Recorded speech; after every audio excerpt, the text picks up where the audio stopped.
Hello and welcome to Little Antique Me. My name is Elizabeth, and today we are doing our second video in the series for sewing basics. Today we are going to do layout and cutout, and I'm super excited to show you that. If you missed the first one on what you need and just how to read a pattern and how to measure yourself, I will leave the link to that video below for you. And so we'll be on my floor today, or if you have a big table, that works really well too. Mine is behind me and covered in stuff, so you'll have to deal with me on the floor. So here we go. Okay, so now that we're down here and ready to rock and roll, I would like to mention that once you have purchased your fabric, you're gonna go ahead and wanna wash and dry that. This one's washed and dried, because if you don't and you make your pattern and then you wash and dry it, it can shrink, and trust me, that's not a good problem to have. And the other thing you need to notice is there is a right side and a wrong side. Some fabrics are harder to tell, but in this one you can really tell the difference. Also, you have your cut edge, so that's where the person who cut your material cut it. And then there's also what's called the selvage edge, and that's typically got some sort of a band on it, or I don't know, it should look very finished looking. Well, more about that later. All right, so to start, you're going to need your pattern, you're gonna need some pins, and you're also going to need a good pair of fabric shears. I prefer actual fabric shears. Some people just use whatever regular scissors. I think these cut smoother and better, but you can use whatever you got. All right, so to start, you're gonna wanna pull out your directions. And your directions should look a little something. Oops, I ripped mine. It's a little something like that. So you'll see your idea of what it's going to look like. You'll see what pattern pieces are given, and then it'll have some general directions, which are great for reading. I would highly recommend reading it. The other thing that you want to do is you're going to want to read through all of these directions before we even start, just so you kind of know where you're going. It's like reading a road map. Down here, you have your cutting layout. So this is the part where it's very important to decide which skirt you're making. And again, we're making this A. We're going to alter this a little bit, and I'll show you how to do that later. But we're going to make this A skirt. And so for this skirt, you are going to need pattern pieces, 1, 3, and then 1 is again flipped over. So if it looks like this, this means the pattern print is side up. If it looks like this, the pattern print is side down. And I'll show you how to do that. Now would be also the time to decide how wide your fabric was.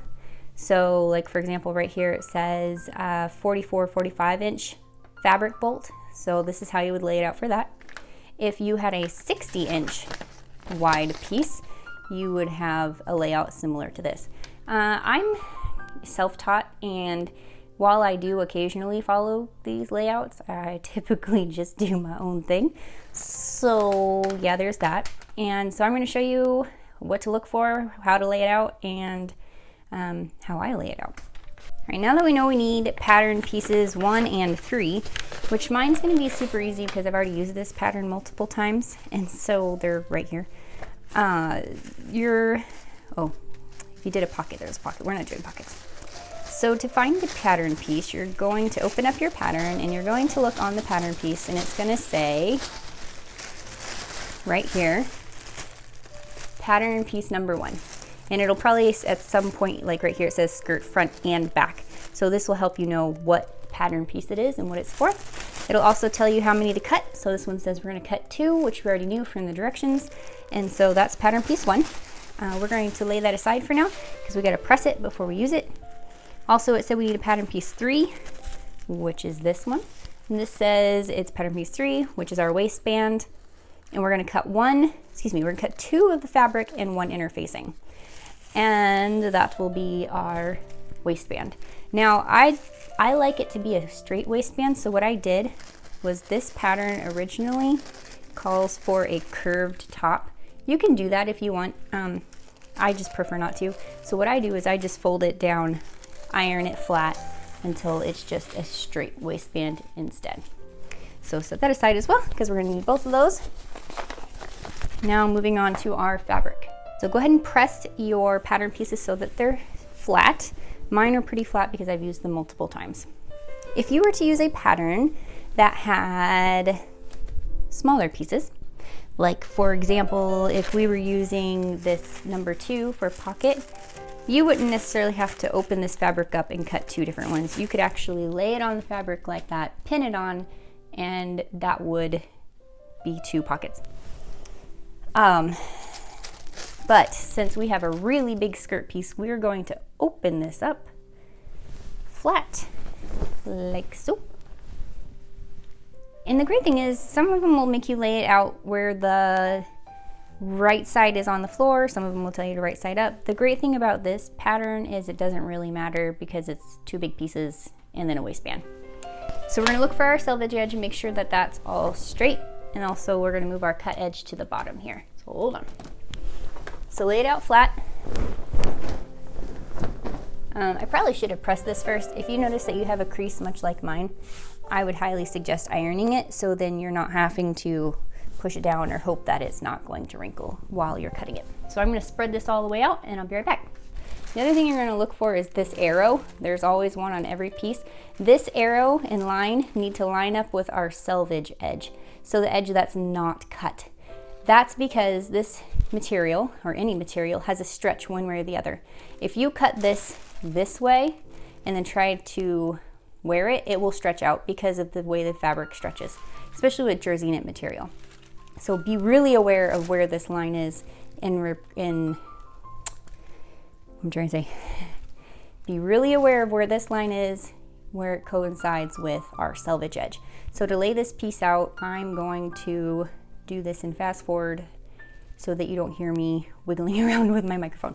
All right, here we go.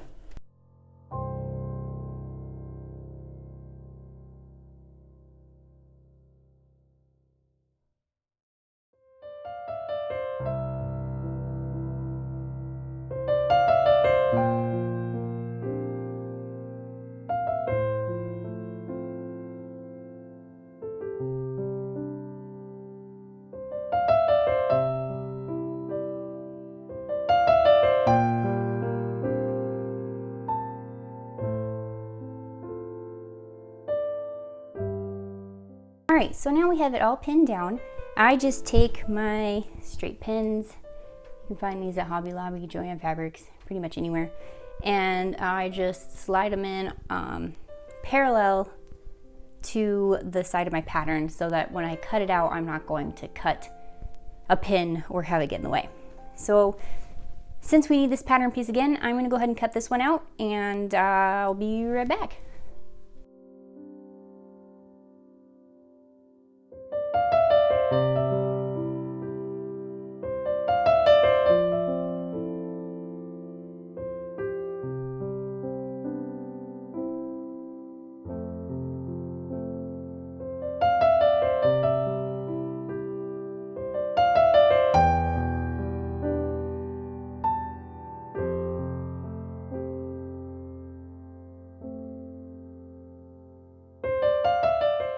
Well, congratulations, you have your very first piece cut out. We have to cut this one more time and then we'll move on to cutting out our waistband. So what I'm gonna do, this would be called pattern side up. So that's where you can read all the writing on it. It's very obviously that the letters aren't backwards, what have you. So now we're going to flip it upside down. That way, when you put your skirt pieces together, if they were 2 pieces that were mirrored each other, they would line up. This one doesn't matter as much since they're the exact same piece, they're the exact same size. But if you had, let's say, a bodice that was longer in the middle, shorter on the sides, if you were to mirror that, you would flip it upside down. This one, they're the same. But I will show you how to do it anyway. So in case it ever tells you again to cut a pattern upside down, you'll know what to do. All right, here we go.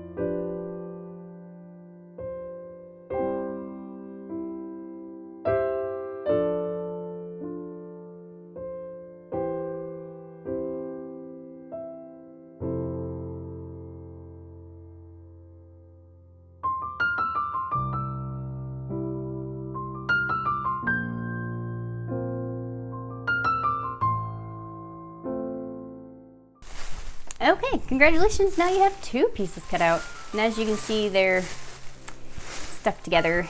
You have that pattern in the middle, as you can hear. And so we're gonna set this aside for now because that piece is done. Well, for now. We have lots more to do on it. And we're going to move on to our waistband. So I'm gonna lay this along the selvage edge, matching up with my line, and I'm gonna pin and cut.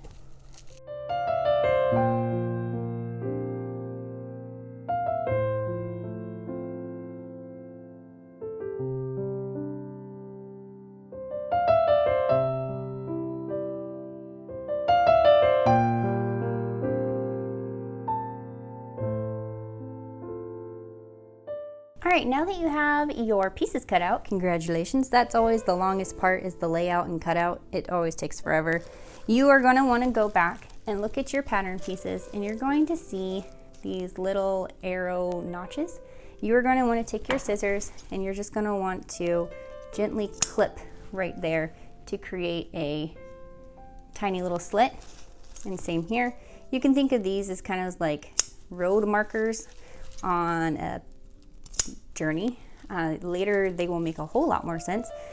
They actually will line up and coincide with these little points that you can see on here. And when we actually start sewing the waistband onto the skirt, we'll be able to match up those arrows. They actually have a name, but I'm drawing a blank. They look like arrows right now, so they're going to be arrows. But you're going to mark those so that you have them for later. It'll make your journey a whole lot faster, and you won't have to make any guesswork about where your waistband goes. So now you have your pattern cut out, ready to go. Okay, the one thing I didn't show you was on our waistband, it calls for a interface, a cutting out of one interface piece. I don't have my interfacing right here. I forgot it. So I go to Joann Fabrics and I get the Pellin 911, I think. Yeah, I'm pretty sure that's what it is. Interfacing, it's kind of not a lightweight facing, but it's not super heavy. It's a great, easy, workable interfacing. And so what you're gonna do when you get your interfacing, or if you already have it, like your smart little people you are, I would lay this on interfacing right or wrong side up, it doesn't matter, and cut one out. And then later, when we actually iron it on, I will show you what I do for that.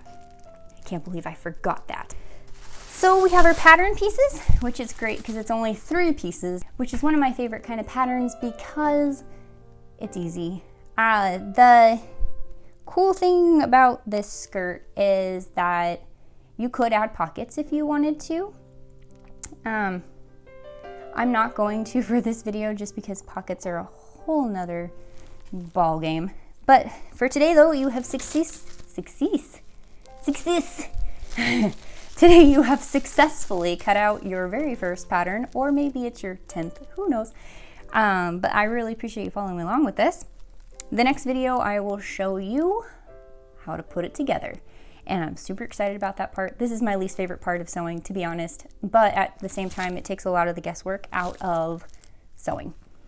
So stay tuned for the next video about how to put this little skirt together. Thanks for watching, and may God bless you and keep you this week. If you have any questions about this pattern or any of the things that I talked about today, please don't hesitate to leave a comment below. I would love to answer those for you, and I will see you next time. Bye.